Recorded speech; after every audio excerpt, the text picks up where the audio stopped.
Salut à toi, dans cette nouvelle vidéo, je vais te proposer de comprendre comment on peut faire un packaging avec une fenêtre, puisque la question a été posée, et que c'est pas la chose la plus évidente dans Dimension. C'est parti.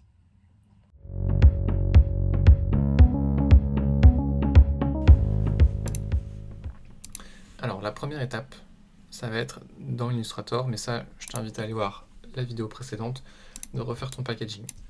Donc ici, j'ai simulé du coup la fenêtre sur mon die cut, et ensuite je vais simplement reprendre ma face, et en fait je vais devoir l'exporter dans un format particulier.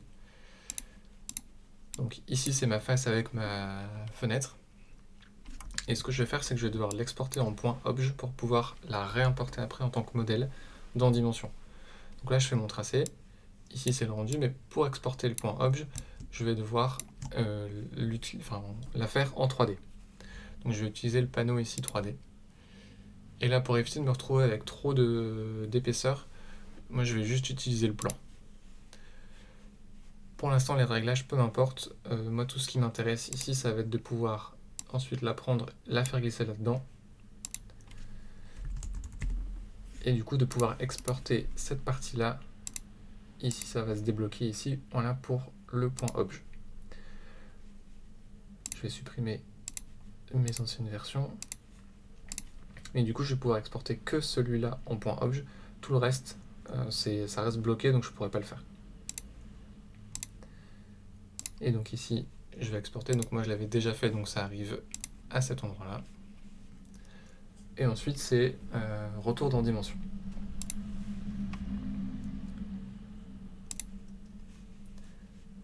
Donc ici je vais repartir d'un nouveau fichier,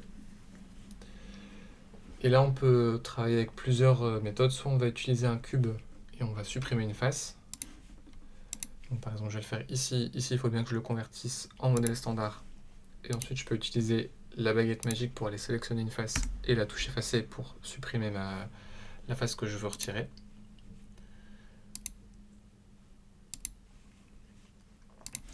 Ou alors je peux travailler directement avec un cube ouvert, un cube creux, comme cet exemple-là.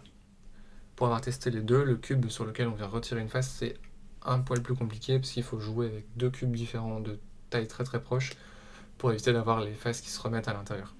Donc là, le plus simple sur ce format-là, ça va être de repartir d'un cube creux, ici que je vais remettre tout de suite dans le bon angle. Et au niveau de mes dimensions, moi du coup c'était une boîte qui faisait 4 cm. C'était une toute petite boîte. Hop.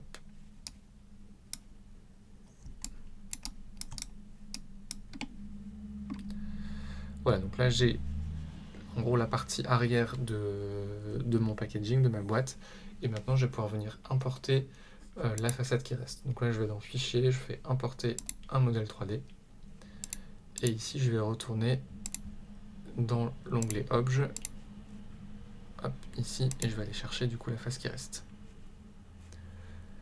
La même chose, je vais la remettre par devant. Alors ici on n'est pas obligé de tout bien caler, parce qu'on va tout simplement sélectionner les deux éléments avec la touche Shift, et je vais utiliser ici le petit bouton aligner, qui va me permettre, bon là en principe l'alignement sur ces points là ça va, mais ici en tout cas de bien le caler devant, et du coup d'avoir le facing qui est vraiment devant. Si la superposition ici elle gêne un petit peu, on va venir tricher un tout petit peu sur cet axe là, donc ici on va mettre par exemple 4,3, et ça va nous permettre d'avoir, donc ici il y a un petit jour, hop, on peut venir recaler comme ça manuellement, et donc là j'ai bien le cube et la partie fenêtre ici. Alors pour l'incorporation des visuels, ça change un tout petit peu de ce qu'on a vu jusque là.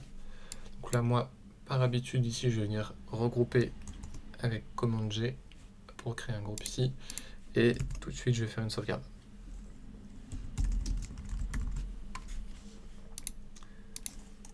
Hop, voilà. Une fois qu'on a fait ça, du coup on va pouvoir commencer à venir importer nos visuels. Donc ça change pas vraiment d'habitude. Simplement ici pour aller récupérer mon facing, hop, je vais le prendre ici, je vais le faire glisser. Et donc là si je le laisse en décalcomanie, donc sur le réglage standard, en fait il est cassé à cause de la fenêtre. Donc là, pour éviter ça, ce qu'on peut faire, c'est le passer en fond. Alors du coup, il va se répéter, mais de toute façon, là, il se répète que sur une face, puisque le facing est indépendant. Et en rejouant un petit peu avec la taille, normalement, on doit pouvoir s'en sortir. Voilà, et récupérer du coup le facing complet comme ça. Et après, pour le reste, ça change pas de ce qu'on a fait jusque là. Donc après le reste, hop, on va juste venir faire glisser les autres faces.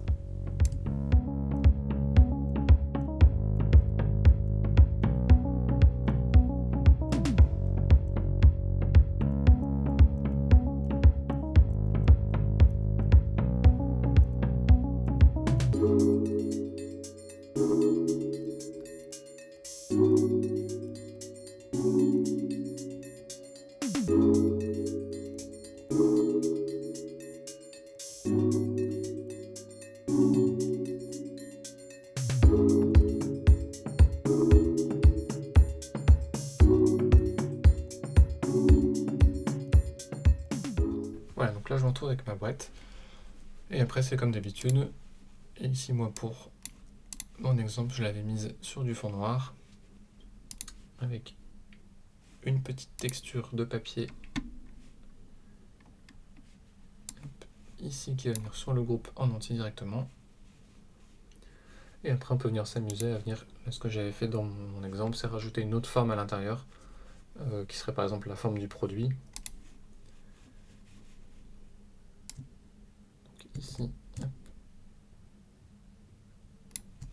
Je viens mettre une étoile.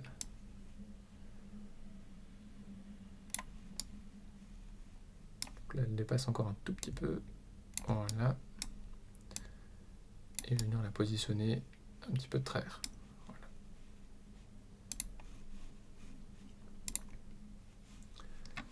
Après cette étoile, on va lui donner aussi une petite texture. Ici, on va partir sur, admettons, un vert poli. Et une petite couleur de base. Hop.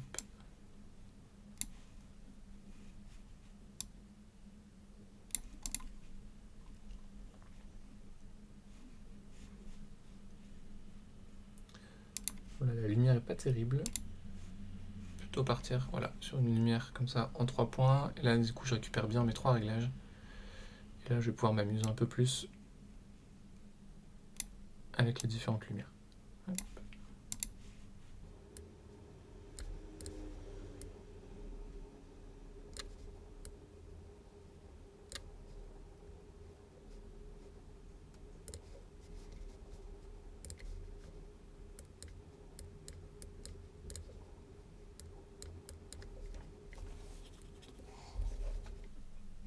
Ici, je change un tout petit peu les réglages sur l'étoile pour lui donner un peu plus d'effet de matière et de lumière qui va passer au travers. Ici, je vais profiter un tout petit peu pour... Voilà.